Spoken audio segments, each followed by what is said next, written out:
হরে কৃষ্ণ, সবাই ভালো আছো তো? আমিও ভালো আছি। আবার এক নতুন দিন, আবার এক নতুন যুদ্ধ। অনেক দিন আমি ভিডিও কোনো পোস্ট করছি না, তার সব থেকে বড় কারণটাই হলো আমাদের সেমিস্টার এক্সাম চলছে। একটু সিঁদুরে সব কিছু বদলে গেল।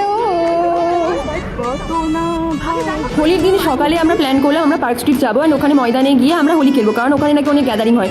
বাট আমরা পুরোটাই নিরাশ হয়েছিলাম, গিয়ে দেখলাম কেউ কোথাও নেই। আগের দুদিন ধরে হোলি সেলিব্রেট হয়েছে, অ্যান্ড তারপর আমরা কি করবো, গার্লস গ্যাং সবাই মিলে আমরা নিজেরাই হোলি খেললাম। আর তারপর অঙ্কিতার রুমে এলাম, অ্যান্ড ওখানে এসে ভাবলাম কি খাওয়া যায়, তাই আমরা অর্ডার করে দিলাম বিরিয়ানি। আর বিরিয়ানি খেতে খেতে আমরা নিজেদের সুখ দুঃখের গল্প থেকে শুরু করে অনেক গসিপ, অনেক আড্ডা, সব মিলিয়ে দিনটা ভালোই কাটলো। অ্যাকচুয়ালি গার্লস গ্যাং থাকলে আমাদের আর কাউকেই লাগে না। সো খুব মজা করতে করতে আমাদের দিনটা কাটলো। আর আমরা সবাই দেখতে পাচ্ছ পুরো ভূত হয়ে গেছি, আর এক একজন তো এক একটা পরিণীতা হয়ে গেছি।